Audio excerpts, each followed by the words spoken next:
And thankfully today it was a beautiful day for most of us. We had a high of 94, lots of rays of sunshine. We're down to 78 right now. Notice the dew point. It was in the 40s a few hours ago, but now it's creeping back up there as the winds have now switched around to the southeast at 5 miles per hour, helping to drive that humidity up a little bit. Feels like 79 out there. A beautiful look of downtown San Antonio, thanks to Skycam 5. Temperatures across the area cooler to the north as usual, 66 in Fredericksburg. Down to the south, though, quite a bit warmer, so wide range in temperatures.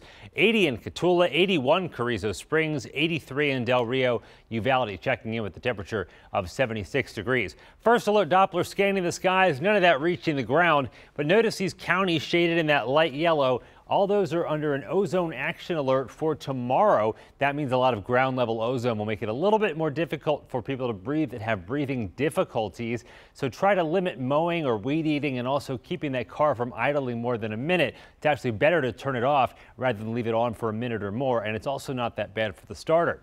The wider view showing that we do have some clouds trying to make their way in and a few showers. All that is thanks to Irma, believe it or not, still hanging around. We'll go over to the southeast and you can see that spin across parts of Tennessee, Kentucky, Arkansas. The showers stretching all the way from northeastern Texas all the way to the eastern seaboard. You can see, though, over the last few hours on this satellite and radar loop, a lot of these showers are fizzling out, so Irma continuing to lose its punch. What is not, though, is Jose, which is still out here in the Atlantic. Hasn't moved a whole lot. Still a Category 1 hurricane with winds of 75 miles per hour. The official track from the Hurricane Center keeps it as a Category 1 for a few days in about the same spot, eventually trying to make a run for the East Coast, but the forecast calls for it to turn to the north and the northeast, eventually weakening to a strong tropical storm and staying out to sea. That little dot there is Bermuda, so Bermuda could be impacted by Jose over the next few days.